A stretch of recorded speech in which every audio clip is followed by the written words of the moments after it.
नमस्कार, मैं रीमा प्रसाद। पटना में एक नीट छात्रा की मौत की गुत्थी अभी सुलझी नहीं है कि उसकी हत्या हुई, उसके साथ जबरदस्ती की गई, जबरदस्ती हुई तो कितने लोगों ने की, ये सब कुछ भी अभी नहीं मालूम है। हाँ, पोस्टमार्टम रिपोर्ट के आधार पर ये शुरुआती बातें निकलकर सामने आ गई है कि उसकी मौत साधारण तरीके से नहीं हुई है, नेचुरल डेथ नहीं है। उसके साथ जोर जबरदस्ती की गई है, यौन हिंसा की वो शिकार हुई है और उसके बाद उसकी जान गई है। लेकिन इस बीच सम्राट चौधरी की एक लाइन ने मुझे हिला कर रख दिया। उन्होंने कहा कि अधिकारियों को हमने फ्री हैंड दे दिया है।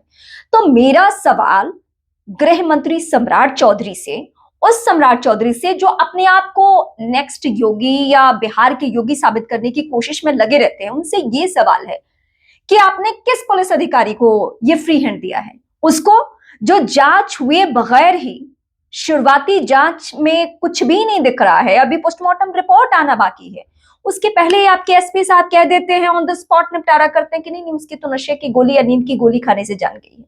उनको फ्री हैंड दिया है, उस पुलिस अधिकारी को फ्री हैंड दिया है जो प्रभात हॉस्पिटल, जो कई मामलों में संदिग्ध है, जिसको लेकर अभी एक राजस्थान के शख्स ने वीडियो बना दिया। राजस्थान के शख्स ने कहा कि उसी हॉस्पिटल में मेरे भाई का इलाज चल रहा था, पटना के हॉस्टल में रह के पढ़ाई कर रहा था, हमें बिहार के बारे में ज्यादा जानकारी नहीं थी और इस हॉस्पिटल के गुमराह करने की वजह से हमने अपना भाई खो दिया, लाखों रुपए लग गए, लेकिन हमारा भाई वापस नहीं आ सका। अब वहां के एक डॉक्टर की भूमिका भी बहुत संदिग्ध है। उस डॉक्टर को भी क्लिंचर दे दिया गया और उस डॉक्टर के कहने के आधार पर, उसकी रिपोर्ट के आधार पर, उसके स्टेटमेंट के आधार पर बिहार की पुलिस ने, बिहार के अधिकारियों ने यह स्टेटमेंट पास कर दिया कि नहीं नहीं, लड़की की तो नेचुरल डेथ है, कुछ हुआ नहीं है, कोई ऐसा मामला नहीं है, ऐसे कोई नॉर्मल बुखार थी। ये इस तरीके के लोगों को आपने फ्री हैंड दिया है जो बिहार की किरकिरी करा रहे हैं लड़कियों के मसले में, लड़कियों के मामले में।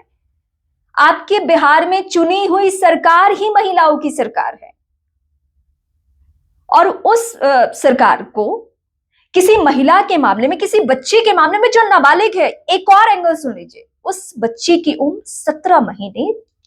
17 साल 4 महीने है और उसे बालिग दिखा दिया इनके पुलिस अधिकारियों ने। सम्राट चौधरी के पुलिस अधिकारी जो है उस लड़की को बालिग बता रहे हैं जो नाबालिग है, ताकि पॉक्सो एक्ट किसी भी तरीके से उनके लोगों पर ना लग सके। आनन फानन में किसकी गिरफ्तारी होती है? जो उस बिल्डिंग का, शंभू हॉस्टल बिल्डिंग का जो मालिक है, उसकी गिरफ्तारी होती है। उस संचालक की गिरफ्तारी नहीं होती है जो सो कॉल्ड कोई अग्रवाल है, उसकी गिरफ्तारी नहीं होती है, ना उसके बेटे की गिरफ्तारी होती है, जिनकी भूमिका संदिग्ध है, जिनके बारे में यह कहा जा रहा है कि इनका पावरफुल लोगों से कनेक्शन है। और ये जो शंभू बिल्डिंग का मालिक है, शंभू हॉस्टल का मालिक, उसके बारे में भी बहुत सारी फर्जी बातें सामने आ गई है कि किसी वक्त में वो 15,000 रुपए कमाता था और अभी पटना के अलग अलग इलाकों में उसके पास जमीन है, बिल्डिंग है, करोड़ों का मालिक है। किसके शह पे ये सब कुछ हो रहा है? ये ऐसे सवाल है जिसपे आवाज उठनी चाहिए, हर हाल में उठनी चाहिए। ये बिहार का एक ऐसा संजीदा मसला है जिसपे अगर आज की तारीख में हम चुप रहे तो जाने आने वाले वक्त में क्या होगा। नई वाली सरकार की उम्र महज 2 महीने की उम्र है और 2 महीने की उम्र में ऐसी घटनाएं हो रही हैं। कभी एक मिनिस्टर साहब कहा करते थे कि घटनाओं को नहीं रोका जा सकता है। ठीक है, आप घटनाओं को नहीं रोक पाइए, लेकिन जांच सही तरीके से होगी ना। अगर ये घटना हो गई है तो सबक तो इस तरीके से सिखाएंगे ना कि कहीं कोई भी इस तरीके की घटना को अंजाम देने से पहले सोचे। ये जो शंभू हॉस्टल का जिक्र मैं बार बार कर रही हूं ना, अगर आप बिहार के हैं तो आपको अच्छे से इस वक्त मालूम चल गया होगा, लेकिन आप बिहार के नहीं या बिहार के बाहर के हैं तो मैं जरा आपकी सहूलियत के लिए बता दूं कि यहाँ के बारे में जो इंफॉर्मेशन आ रहा है वो चौंकाने वाले खुलासे हैं। मतलब जहां पे लड़कियों का हॉस्टल है जो इतनी पाबंदियों के साथ रहता है, जहां इतने गाइडलाइंस होते हैं कि बाहरी लोग नहीं जा पाए वहां पे, बाहरी के आपके घर परिवार के लोग भी आए तो उनसे 10 बार क्रॉस चेक किया जाता है कि कौन है जो आपसे मिलने आ रहा है। उस जगह पे महंगी महंगी लग्जरी गाड़ियां लगती थी, ऐसा दावा किया जा रहा है आसपास के लोगों से, पड़ोसियों से। ये महंगी गाड़ियां क्यों यहां लगती थी? शंभू हॉस्टल का मालिक अगर किसी से मिलता था तो वहां पे क्यों मिलता था जहां वो गर्ल्स हॉस्टल चला रहा है? और आखिर इसका कनेक्शन कहां कहां पे है? क्योंकि डॉक्टर के बारे में भी खबर आ रही है कि डॉक्टर ने भी बचाने की कोशिश की है। डॉक्टर की भूमिका बहुत संदिग्ध है और डॉक्टर ने अपने पावर का इस्तेमाल कैसे किया आप देखिए जरा। एक तो फर्जी रिपोर्ट पहले तैयार करता है और उसके बाद आईएमए इंडियन मेडिकल एसोसिएशन उसके लिए आवाज उठाता, बिहार सरकार की पुलिस को चिट्ठी लिखता ये में कि नहीं, इनको सुरक्षा की जरूरत है, कुछ लोग इनसे नाराज हैं, गुस्से में हैं एक मामले को लेकर, नीट छात्रा के घटना को लेकर, प्लीज इन्हें सुरक्षा दी जाए। दुर्भाग्यपूर्ण स्थिति देखिए, जो लोग इस मामले में आवाज उठाने जा रहे थे, जिन्होंने शुरुआती वक्त में आवाज उठाई कि इस बच्ची के साथ इंसाफ हो, उनके खिलाफ एफआईआर कर दी गई। एफआईआर को लेकर सिर्फ और सिर्फ प्रशांत किशोर ने बोला कि इन बच्चों पर या इन लोगों पर एफआईआर ना हो जो आवाज उठा रहे थे। लेकिन उस डॉक्टर को बचाने के लिए कौन आ गया सामने? आईएमए सामने आ गया। मतलब ये पूरा खेल आप समझिए, कितने पावरफुल लोगों का खेल है ये। और कुचली जा रही है हमारी मासूम बच्चियां, वो बच्चियां जो हजारों सपने लेकर राजधानी पटना में पढ़ाई करने के लिए आती हैं, उनके साथ ये सब कुछ हो रहा है। क्या हम आप इस वक्त चुप बैठे इस घटना को देखने के बाद? क्या बीजेपी के सपोर्टर हैं इसलिए चुप होंगे कि नहीं नहीं, अगर मैं इस पे बोलूंगा तो सरकार की सेहत के ऊपर आंच आ जाने वाला है, सरकार के ऊपर कोई फर्क पड़ जाना है? आपकी एक आवाज उठाने से सरकार के ऊपर कोई फर्क नहीं पड़ने वाला है। वो बीजेपी की सरकार है, उसे बहुत अच्छे तरीके से जोड़ तोड़ करके सरकार बनाने आता है। हमारे आपके आसपास के हमारे नाते रिश्तेदार या हमारे गांव, हमारे किसी भी जगह के, हमारे शहर, हमारे जिले की कोई बच्ची चली जाए ना, वो लौट के नहीं आ सकती है।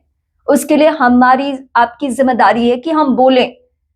और मैं तो ये कह रही हूं कि अगर आपका ताल्लुक बिहार से नहीं है, फिर भी इस मामले में आवाज उठाइए, फिर भी आपका बोलना बहुत जरूरी है। नहीं, अगर इस मसले को सोशल मीडिया ने और बिहार के एक दो पत्रकारों ने नहीं उठाया होता तो ये मामले को तो बहुत अच्छे तरीके से मैनेज किया जा चुका था, रफा दफा किया जा चुका था। लेकिन हम शुक्रगुजार हैं उन लोगों की जिन्होंने आवाज उठाई, जिन लोगों ने बताया कि इस घटना में कहां कहां पे कैसे कैसे पुलिस अधिकारी मतलब ऐसी लापरवाही बरत रहे हैं जिसकी वजह से ना सिर्फ किसी की जान गई है बल्कि परिजनों को आजीवन तो उठाना पड़ेगा। शुक्र है प्रशांत किशोर का, पप्पू यादव जैसे नेताओं का, जो परिजनों से जाकर मुलाकात करते हैं। और उसके बाद पता है, मां ने एक दिन रो रो कर कहा था कि मुझे एसपी मिल जाए तो मुझसे बीच से चीर दो। सोचिए कितनी तकलीफ इस अधिकारी ने दी होगी।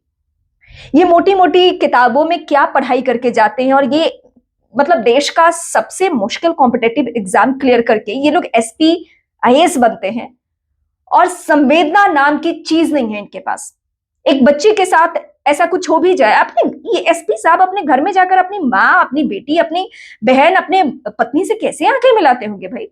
कि एक लड़की जो नाबालिग है, 17 साल 4 महीने की, उसे 18 साल बताया जाता है ताकि इनके करीबियों पे पॉक्सो एक्ट ना लगे।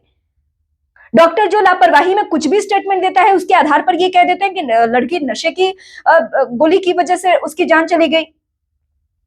हॉस्टल बिल्डिंग के व्यक्ति को गिरफ्तार किया जाता है, उसके मालिक को, संचालक को बख्श दी जाती है, संचालक की गिरफ्तारी नहीं होती है। संचालक की बेटी की भूमिका इतनी संदिग्ध है, उसकी गिरफ्तारी नहीं होती है। ये किस तरीके के लोग हैं? किसको बचाने के लिए ये सब कुछ हो रहा है?